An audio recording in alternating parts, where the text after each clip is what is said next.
Olá, meus amigos, boa noite para nós. Espero encontrar vocês bem.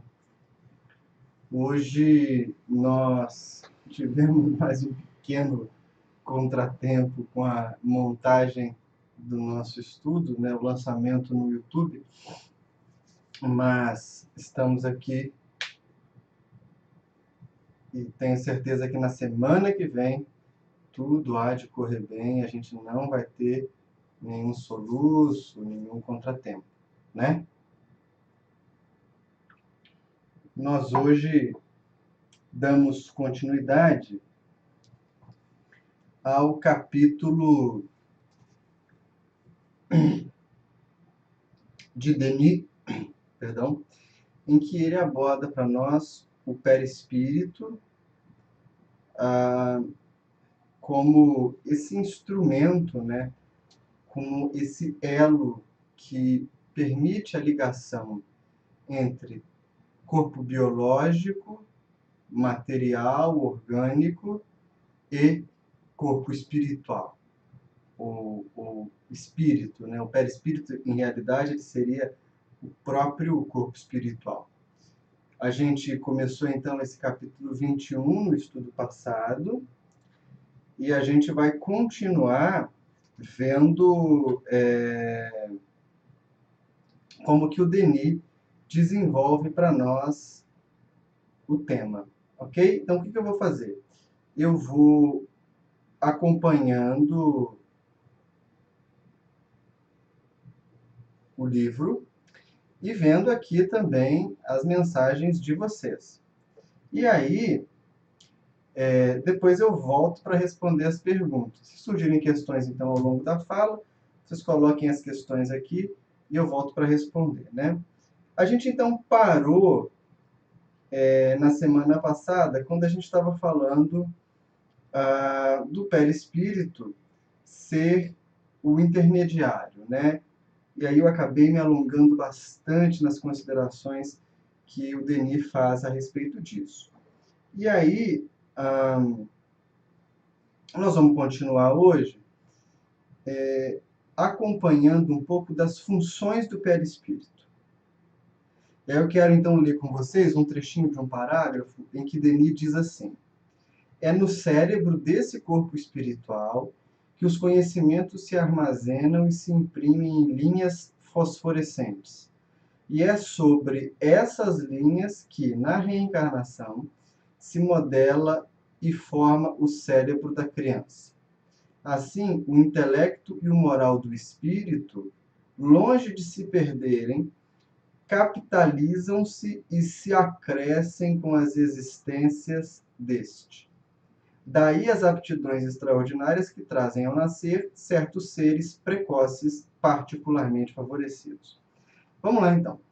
Começando por esse tópico aqui. Para o Espiritismo, a gente vai entender que é claro que o nosso corpo físico, portanto, todo o nosso sistema cerebral, é uma aparelhagem muito, muito poderosa, né?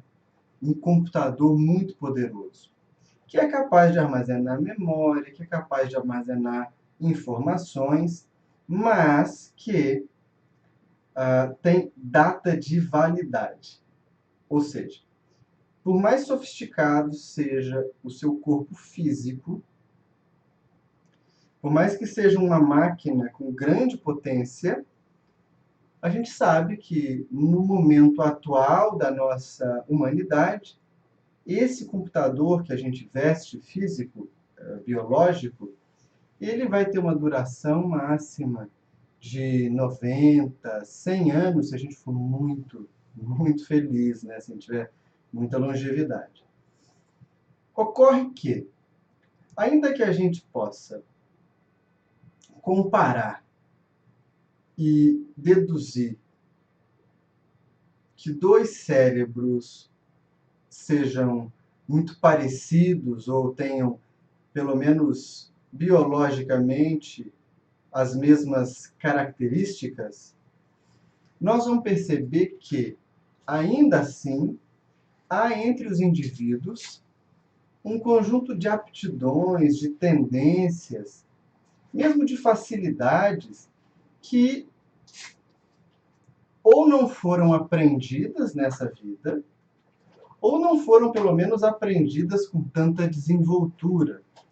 De forma que é muito difícil a gente imaginar, dentro do pensamento espírita, que apenas o cérebro é responsável por administrar as habilidades do sujeito. Como que o Espiritismo lê o processo, então? Vejam, na semana passada eu falei com vocês de visão de mundo, né? Que a função, o espírito irradia pela vontade, com a vontade ele interage sobre o mundo e o resultado da sua interação gera uma percepção de realidade, né? Ocorre no processo de desenvolvimento da consciência que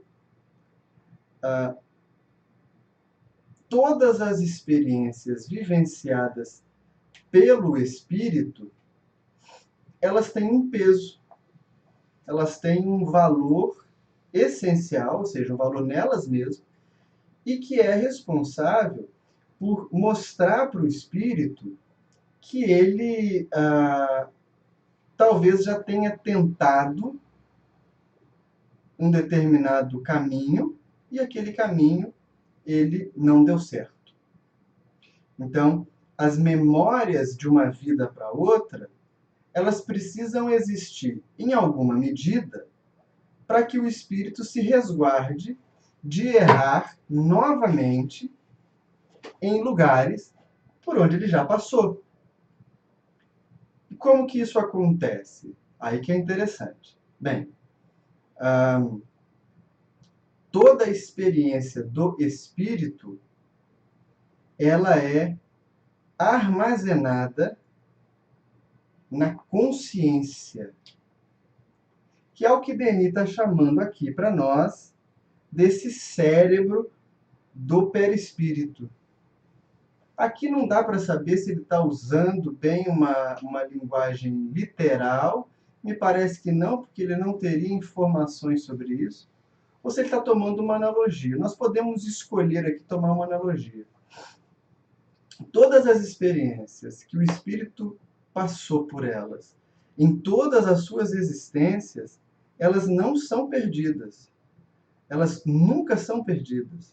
Elas vão permanecer arquivadas nesse arquivo que a gente chama de consciência. E é legal porque Kardec faz uma pergunta para os espíritos, lá em O que é o Espiritismo, e ele pergunta, como poderíamos definir a consciência? E os espíritos respondem mais ou menos assim, a consciência é a memória latente ou a memória inconsciente das ações pretéritas do espírito e dos compromissos assumidos por ele antes da encarnação. Então, quando a gente fala assim, nossa, me deu um peso na consciência, então, poxa vida, minha consciência está me chamando para tal coisa, provavelmente, além daquilo que a gente aprendeu e foi colocado na nossa cabeça pela cultura, existe no desenvolvimento da consciência do sujeito o componente daquilo que já foi vivido. E é esse já vivido, sob forma de reflexão, sob forma de responsabilização ou sob forma de aptidões, que vai ajudar na modelagem da nova vida do espírito. Então, suponhamos que, vamos dar um exemplo aqui que fica bem dentro do habitual do nosso pensamento espírita. Suponhamos que um indivíduo tenha fumado compulsivamente numa vida e tenha vindo a desencarnar com problemas respiratórios advindos do cigarro. Né? Bem, o corpo físico dele, uma vez morto, deixa de ter validade para nós. O que acompanha esse ser? O perispírito. O perispírito, ele vai guardar os traços dessas escolhas feitas pelo espírito. Então, ele vai guardar uma memória, quase uma memória genética, se a gente pudesse se expressar assim.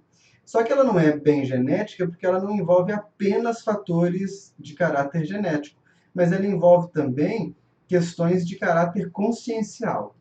Então, esse perispírito e esse espírito, portanto, quando planejam uma nova encarnação, no momento de projetar o corpo, e aqui eu não estou dizendo projetar no sentido de mapa, igual o André Luiz fala, não. Eu estou dizendo biologicamente, porque o perispírito serve de modelo a partir do qual o corpo biológico é formado. Na hora disso acontecer, o perispírito, que traz as marcas dessa experiência infeliz com o cigarro, acaba moldando um corpo físico marcado por essa disfunção.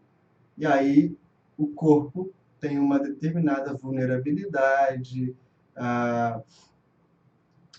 na região respiratória, no sistema respiratório com a qual ele precisa lidar, né? Vamos fazer um outro exemplo agora com aptidões.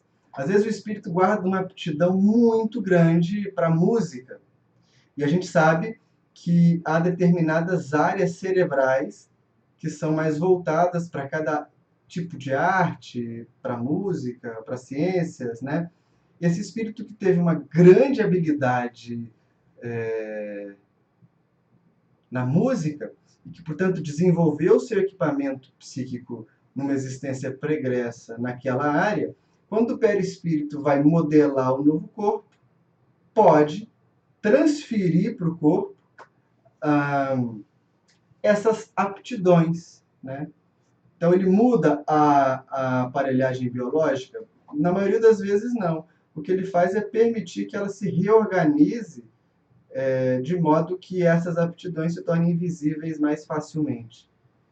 É um caso muito interessante quando a gente percebe pessoas que têm o que se chama de ouvido absoluto, né, que ouvem um som e conseguem reproduzi-lo num instrumento musical. Nós temos um grande amigo que tem essa habilidade e é algo incrível. É algo incrível, né?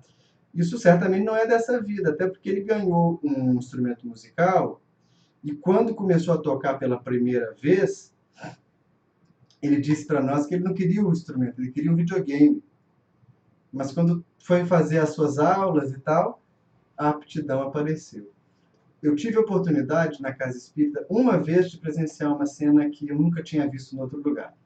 Quando nós começamos os trabalhos da Morada do Caminho, uma instituição muito séria que trabalha com crianças na cidade de Bicas, aqui no interior de Minas, nós resolvemos por bem iniciar, além das atividades espíritas, uma série de atividades de caráter socioeducativo ou socioeducacional, né? Então nós começamos inglês, karatê, violão, dança. E na aula de violão eu estava presente quando um menino que foi pela primeira vez na aula, ele devia ter 5 anos, quando ele pegou o violão e tocou, sem nunca ter feito aula de violão.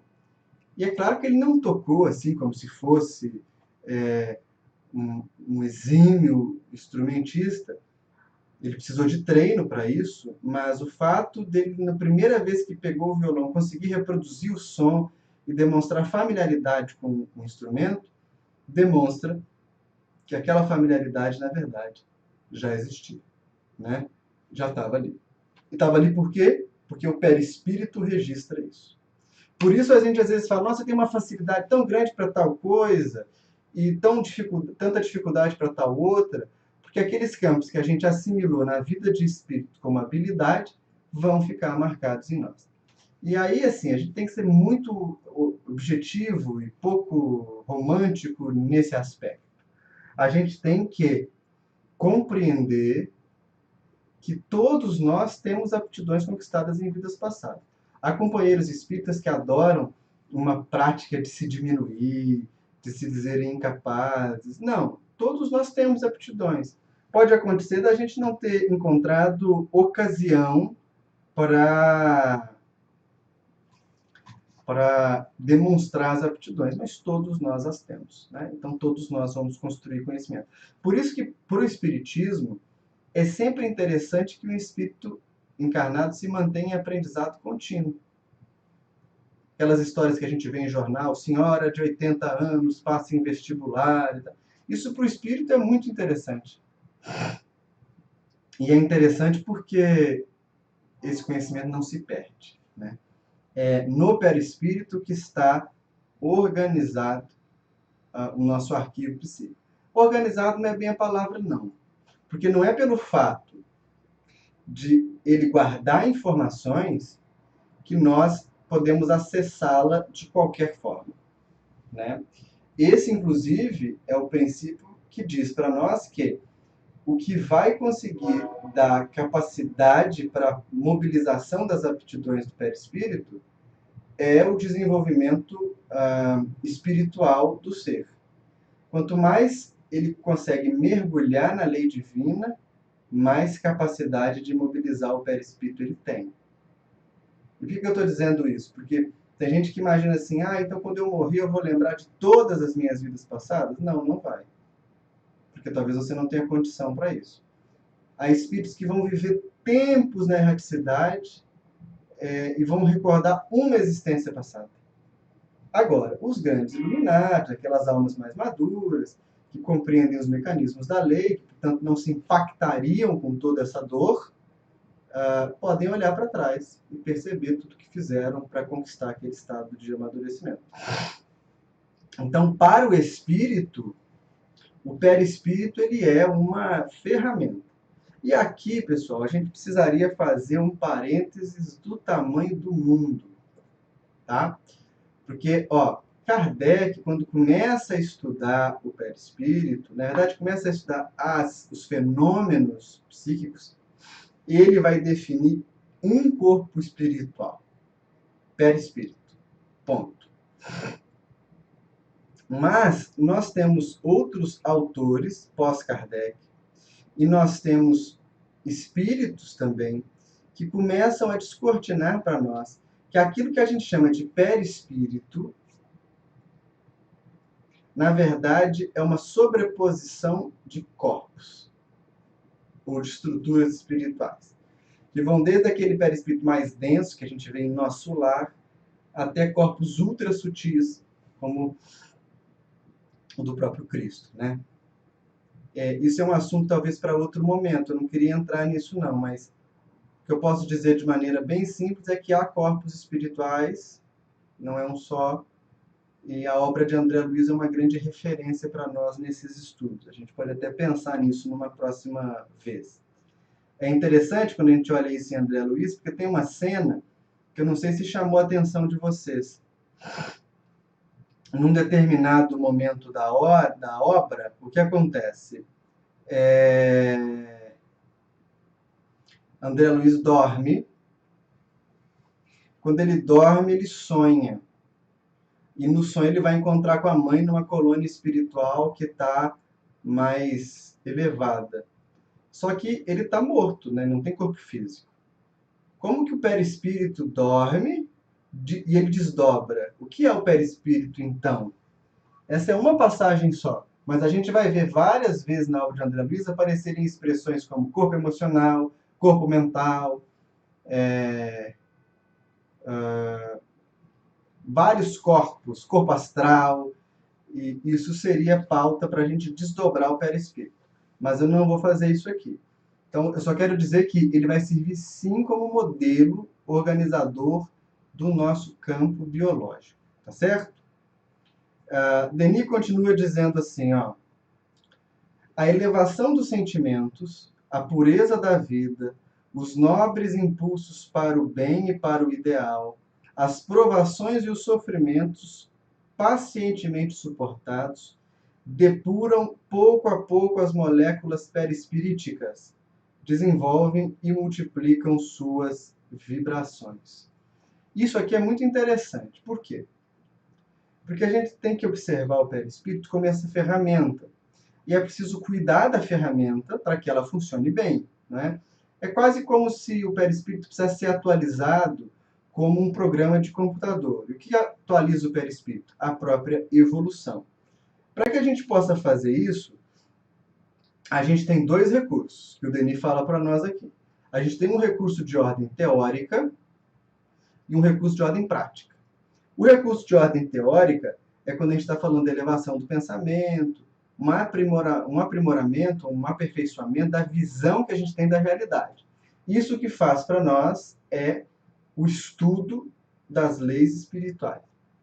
Percebam aqui que eu não estou dizendo o estudo do espiritismo ou o estudo das obras espíritas, porque o espiritismo ele abarca uma parte dessas leis, ou mesmo que alcance todas elas, o espiritismo ele trata a partir de uma perspectiva das leis que são universais. Então, veja, não dependemos do espiritismo.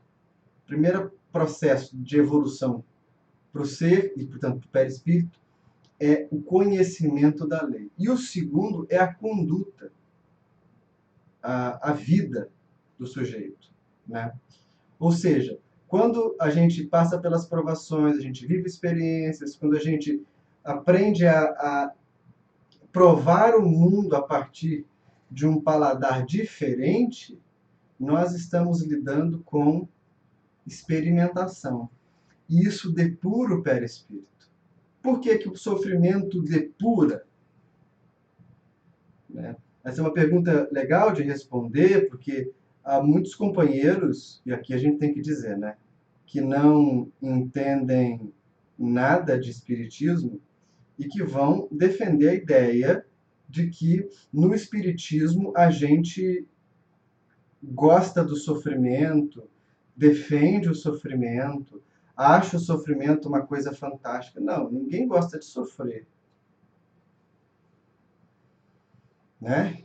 Sofrer é sempre ruim. Mas por que que o sofrimento ele é bom para o espírito? Será que Deus tem algum tipo de fetiche com causar dor nos outros? Também não é assim, né, meus amigos? Por que que o sofrimento ocupa um papel importante? Porque nada é tão potente para romper com os processos de fixação que a gente cria quanto o sofrimento. A gente vai vivendo a vida. Na maneira que a gente vai vivendo a vida, a gente começa a acreditar, por exemplo, que é possível ter felicidade nesse mundo. A gente começa a achar, por exemplo, que se eu tiver muito dinheiro, eu posso não sofrer. A gente começa a achar, por exemplo, que a fase da vida que a gente está vivendo, seja ela uma fase de dor, uma fase de prazer, vai durar para sempre. A gente começa a imaginar que os nossos parentes nos pertencem, que os nossos bens nos pertencem. A gente vai achando que tudo isso que a gente vive é muito estável, é muito fixo. E não há nada pior para a evolução do espírito do que essa fixação, né? Por quê? Porque nada vai durar para sempre. Pensa só onde estão os móveis dos seus avós. Talvez uma mesa, algumas cadeiras estejam preservadas na sua casa, mas onde está o guarda-roupa dele ou dela? Onde estão as roupas dos seus avós? Eu olho aqui o quarto, a partir do qual eu falo com vocês, e eu penso, para onde tudo isso vai daqui a 100 anos? Até menos, né? Daqui a 10 anos. E eu confesso que pensar que esse quarto possa ser desfeito me causa sofrimento. Olha só. Mas qual é o sofrimento que poderia advir daí, se todos nós já sabemos que a matéria é impermanente?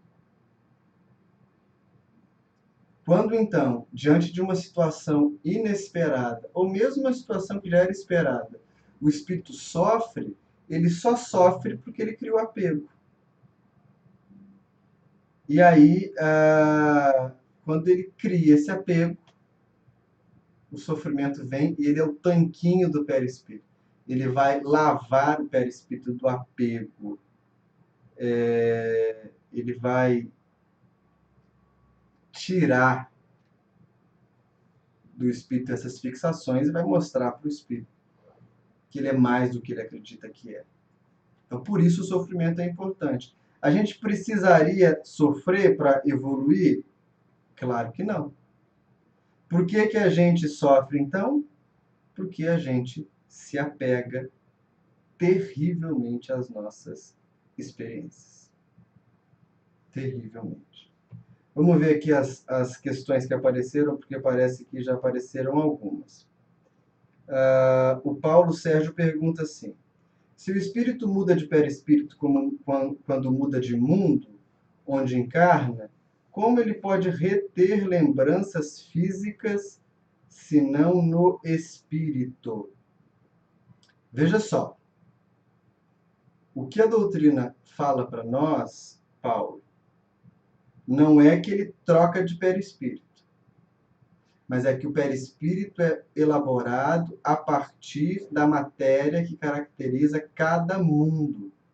Mas nós temos que convir que isso que a gente chama de perispírito como bloco, na verdade são camadas. Na troca que o espírito faz de mundos a mundos mais evoluídos, o que ocorre é uma substituição das camadas mais externas do perispírito. Quais seriam elas? Vamos lá. Para a gente explicar isso aqui, fica interessante eu dar para você esses exemplos. Mas não se apeguem muito a eles agora, ou se quiser façam depois uma pesquisa no Google, ou eu marco um estudo só para a gente falar sobre isso. Talvez essa terceira opção seja melhor. O que a gente chama de perispírito é o que está entre o espírito e o corpo físico, ok? Mas vamos ver o que a literatura e os estudos espíritas mostram para nós. Além do corpo físico, imediatamente depois dele, a gente tem uma coisa que a gente chama de duplo etérico, ou corpo vital, que é a estrutura na qual se armazena majoritariamente. Vejam, esses corpos não estão separados, tá? Eles são todos sobrepostos, então não significa que o que há em um não há em outro, mas eles são característicos de determinados traços espirituais. O duplo etérico é onde está depositado o fluido vital que o espírito usa ao longo da sua existência no mundo. Depois do duplo etérico, a gente tem o que a gente chama de corpo astral ou corpo emocional. É o que vulgarmente a gente toma como perispírito de maneira geral. É aquele corpo que está lá em nosso lar. É o corpo que fica marcado com as marcas lá da mulher que aborta. É o corpo que fica marcado pelo cigarro, como eu disse. Depois do corpo emocional ou astral, a gente tem o que a gente chama de corpo mental. O corpo mental seria a sede onde se radica o intelecto, a inteligência do espírito. Ou pelo menos a inteligência cognitiva. Depois do corpo mental, a gente teria uma estrutura que a gente pode chamar de corpo causal, que é onde se radicam mais profundamente esses arquivos de experiências dos espíritos. Depois do corpo causal, então, o que a gente pode chamar de mente ou espírito.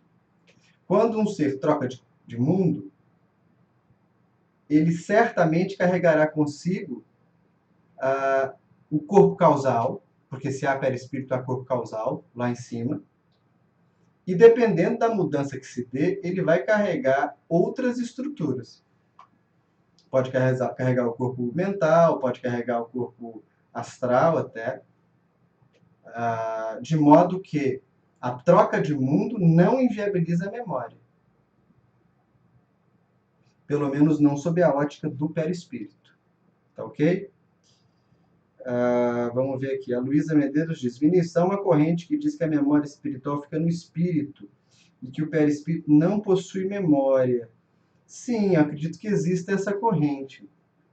Particularmente, há alguma dificuldade de nossa parte de concordar com ela. Porque o espírito é a ausência de forma. E memória é forma. Então, o espírito em si é vastidão. É imagem e semelhança de Deus. Se a gente precisa de uma matriz de forma, de uma matriz de cognição é ferramenta. O espírito não precisa disso. Mas isso é uma mudança que a gente precisa fazer no nosso paradigma de observar o que a gente pensa que é espírito. Sabe por quê? Porque a gente tem um problema de lógica aqui. Se Deus é perfeito, Deus cria a partir de si, e se Deus cria os seres à sua imagem e semelhança, o espírito, ele tem toda a essência ou a genética divina. A evolução não é você tornar o espírito completo. Alguns companheiros acabam seguindo por esse caminho. Adquirir conhecimento, juntar coisas, trazer para si, como se o espírito fosse construído na sua iluminação. Não nos parece razoável. Se o espírito é genética divina, a evolução é trazer para fora essa aparência. E é como se então nós lustrássemos o espírito, mas ele não precisa de memória, porque ele em si já carrega a semente da pureza. Então, a memória é ferramenta, até porque no momento que o espírito atinge o insight iluminativo, todas essas experiências que a gente está passando por aqui, e eu não estou falando de espírito superior, não. Estou falando aqui desses espíritos crísticos. Quando ele atinge esse estado, as memórias que ele teve nesse mundo são irrelevantes. Por que ele vai lembrar disso aqui? Não é que ele vai esquecer, porque ele é obrigado, mas as memórias não têm papel. Ele pode acessar isso na própria nos próprios arquivos espirituais. Ele não tem necessidade da memória como nós temos. Porque a memória perispiritual, para nós, ela funciona como baliza evolutiva. Ela é que vai nos colocar para cá ou para lá, evitando que a gente erre de novo, impulsionando a gente a desenvolver determinada aptidão, compreende? Então, há sim essa tese, Luísa, mas nos parece uma tese não suficiente para dar conta do recado. Parece-nos uma tese que poderia ser enriquecida com a leitura de algumas obras clássicas do Espiritismo, né? Bem, pelo menos é isso que nós temos em mente aqui. Vamos continuar? Denico diz para nós assim, ó, vamos lá. Estreita correlação liga os três elementos constitutivos do ser. Quanto mais elevado é o espírito, tanto mais sutil, leve e brilhante é o perispírito. Tanto mais isento de paixões e moderado em seus apetites ou desejos é o corpo. A nobreza e a dignidade da alma refletem-se sobre o perispírito, tornando-o mais harmonioso nas formas e mais etéreo. Revelam-se até sobre o próprio corpo. A face então se ilumina com o reflexo de uma chama interior. Vamos lá. Aqui a gente precisa ter muito cuidado para não incorrer em algumas coisas polêmicas e perigosas.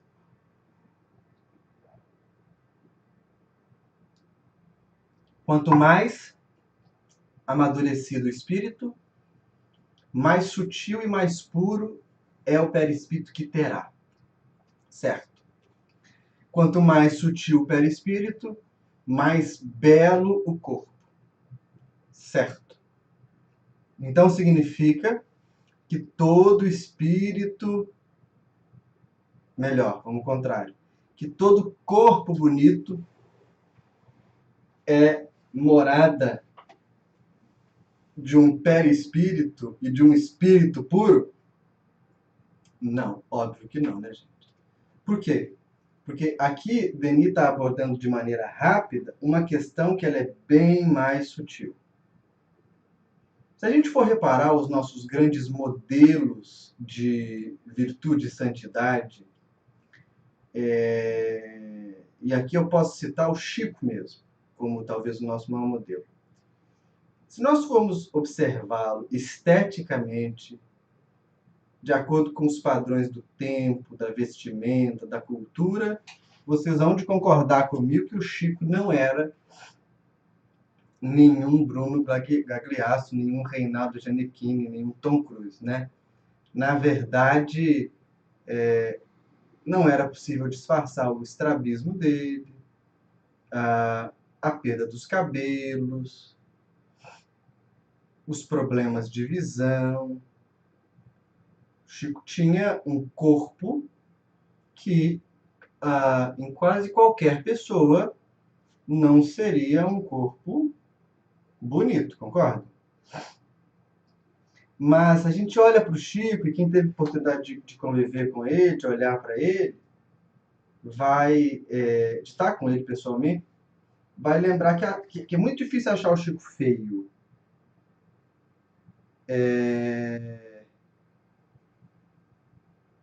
Não é muito difícil achar o Chico feio. Porque o tipo de beleza que o perispírito irradia tem a ver mais com o que emana do corpo do que o próprio corpo em si. Entendem? As pessoas espiritualmente amadurecidas conseguem tornar corpos comuns em corpos belos. Mas não é pelo corpo em si, é pelo que irradia do corpo. É um processo um pouco mais elaborado. O Jorge pergunta, em qual desses corpos que você está falando ficam os órgãos semelhantes ao corpo físico? No corpo astral, nesse que existe em nosso lar mesmo, do qual André Luiz desdobra-se. Quanto mais próximo da Terra, mais denso o espírito se mostra. E o perispírito também, né? O espírito nunca é denso, né? Mas mais denso o perispírito se mostra. E, portanto, mais próximo ao perfil da vida mundana.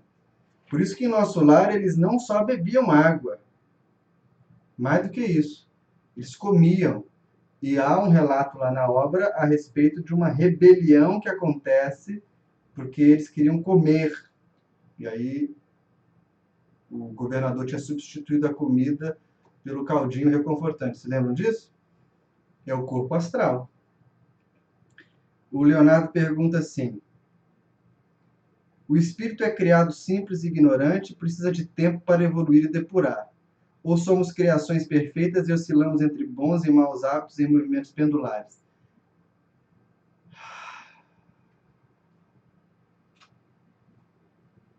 A sua pergunta, Leonardo, é a pergunta central.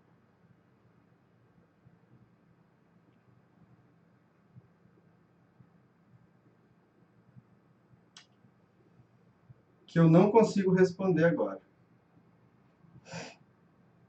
O que eu posso dizer, e eu acho assim, sem confundir a cabeça de vocês agora, é que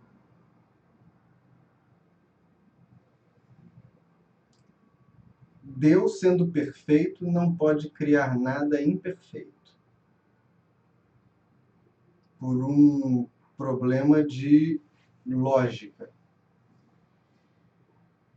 Se ele cria de si e se ele é perfeito, tudo que ele cria é essencialmente perfeito. A gente precisa, então, matizar um pouco o que a gente está chamando de simples e ignorante. Talvez o espírito carregue em si a perfeição, mas simplicidade e ignorância estejam relacionados à percepção que esse espírito tem de si e do outro, de si e do mundo.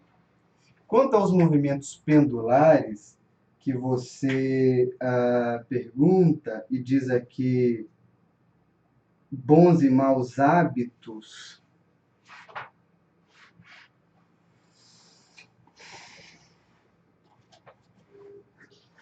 se Deus cria tudo, se tudo está nele, pela mesma lógica, se Deus é perfeito, que são maus hábitos?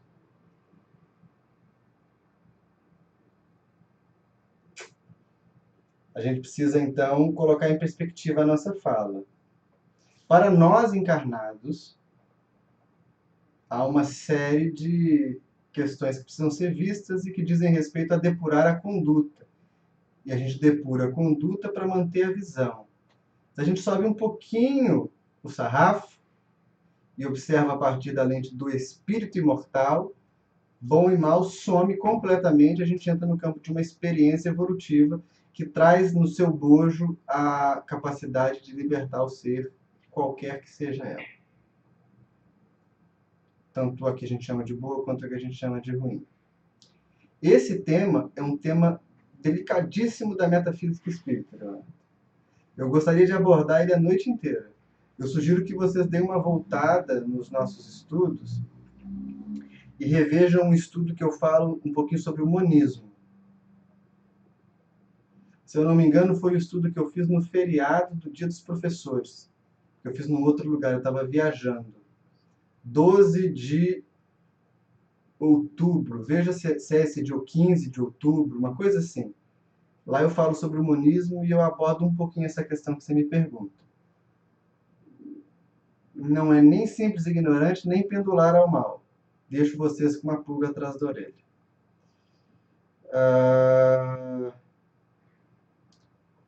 Esse conceito de bonito, ao qual se está bonita é quando se está com uma vibração alta, quando a vibração se torna baixa, se torna feio, mais ou menos. Não se torna feio, se torna mais animalizado. Então, o espírito animalizado, ele irradia de si a mesma coisa que outros animais. Ele perde essa grande aptidão, né, de irradiar de si a sua natureza espiritual.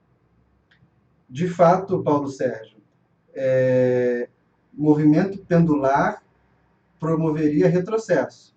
E não é isso que a gente aprende, nem que a gente entende. O que a gente precisa só entender é que a evolução do espírito não se dá a partir de uma linha evolutiva, mas ela se dá em faixas. Então, aquilo que a gente acha que, para nós, por exemplo, seria uma coisa ruim, a gente vê um companheiro cometer um crime, uma coisa, e fala assim, meu Deus, mas ele parecia tão bom, como é que ele pôde fazer isso? Ele sempre foi tão correto, ele nunca teve nenhuma propensão a esse tipo de comportamento, e agora ele fez, o que está acontecendo? Está acontecendo que o que para nós é uma linha, portanto o espírito não tem volta, na evolução é uma faixa. A gente vai gravitando naquela faixa. Como a tela do computador que vocês estão vendo aqui, a evolução está nesse espaço. Quando o espírito amadurece, ele levanta um pouquinho a barra de baixo. Mas ele continua podendo gravitar nesse espaço. Aí ele leva mais um pouquinho a barra. Quando chega cá em cima, ele levanta a medida. Então a evolução é em faixa. Às vezes a gente acha que a gente está progredindo por não cometer crimes ou por não fazer nada de errado, sendo que a gente só está mantendo a faixa vibratória. Esse problema da evolução é um problema delicado que a gente precisa estudar mesmo. Porque senão a gente começa a acreditar que processo é em linha reta, a gente começa a acreditar que evoluir é encher espírito de informação, a gente começa a acreditar que ter conhecimento é suficiente. E não, olha, lembremos, é um processo natural, não é um processo iniciático. Se é um processo natural, comporta todos os seres, inclusive aqueles que não acreditam no processo evolutivo. Então a gente precisa observar dessa maneira para entender como a harmônica engrenagem do universo é bela. É bela. Finalmente, muito bem, Leonardo, é mais ou menos isso. Progressão como movimento das ondas de frequência dentro de uma faixa. Mas voltem no estudo do monismo. Finalmente, tem um último parágrafo do Denis que eu queria ler com vocês, que é quando ele diz assim, ó, esse organismo espiritual, semelhante ao corpo material, é um verdadeiro reservatório de fluidos que a alma põe em ação pela sua vontade. É ele que, no sono natural, como no sono provocado, se desprende da matéria, transporta-se a distâncias consideráveis, e na escuridão da noite, como na claridade do dia, vê, percebe e observa coisas que o corpo não poderia conhecer de si. É aí que está a matriz de todos os fenômenos psíquicos. Então, por que a gente está vendo o perispírito? O próximo capítulo que o Denis aborda para nós, que a gente vai ver na semana que vem, é o capítulo 22 e que trata dos médiuns. Não há fenômeno mediúnico sem perispírito. Os médiuns mais experimentados são indivíduos que têm uma plasticidade perispiritual maior. E que, portanto, conseguem transformar o perispírito em vetor para o contato com os dois mundos. Mas isso a gente vai ver com calma no próximo estudo. Eu vou deixar meu e-mail aqui de novo. Hoje à tarde eu parei para ver os e-mails que eu não respondi de vocês. E eu percebi que tem vários e-mails que eu não respondi. Eu vou responder todos ainda antes do final do ano. Agora eu entrei de férias da escola, estou com mais tempo, vou pegar o computador e um por um eu vou ler as questões que vocês me mandaram. Tem e-mail de meses atrás, eu vou responder todos. E aí a gente vai estreitando a nossa conversa, tá bom? Esse assunto da evolução, dos mecanismos da evolução, é um assunto delicado e difícil mesmo. A gente precisa olhar para ele com calma. Mas é importante que a gente olhe, tá bom? Por hoje a gente fica por aqui, então. Na semana que vem a gente vai ter estudo, né? Semana que vem, se eu não me engano, vai ser dia 23, não é isso? Semana que vem, vamos conferir aqui. É dia 23, a gente vai ter estudo. E no dia 30 também. Porque não vai cair nenhum feriado, né? Nem na véspera de Natal, nem na véspera do Ano Novo. Não vai cair nas festas, melhor dizendo, não é feriado. Nós vamos manter os estudos. Tá ok? Aí se você estiver viajando, estiver com a família, estiver na praia, você guarda para assistir os estudos assim que você voltar de novo para sua casa, mas a gente mantém aqui o espaço, tá bom? Podem fazer as perguntas, podem mandar. Se eu tiver uma lista razoável de perguntas, como a Luísa está escrevendo aqui, eu posso marcar um estudo só para responder as questões. A partir dos e-mails de vocês, eu vou ver se eu consigo separar esse estudo. Ao invés de eu mandar uma resposta específica para cada um, eu separo as questões todas e falo sobre elas. Às vezes a gente abre o ano que vem com o primeiro estudo assim. Tá bem? Olha, um abraço apertado para vocês. Vocês tenham uma boa noite. Na semana que vem a gente volta com o capítulo 22, os médiuns, tá bom? Lembrem-se, por favor, de me manter em suas preces. E a gente se encontra por aí, amigos. Até breve.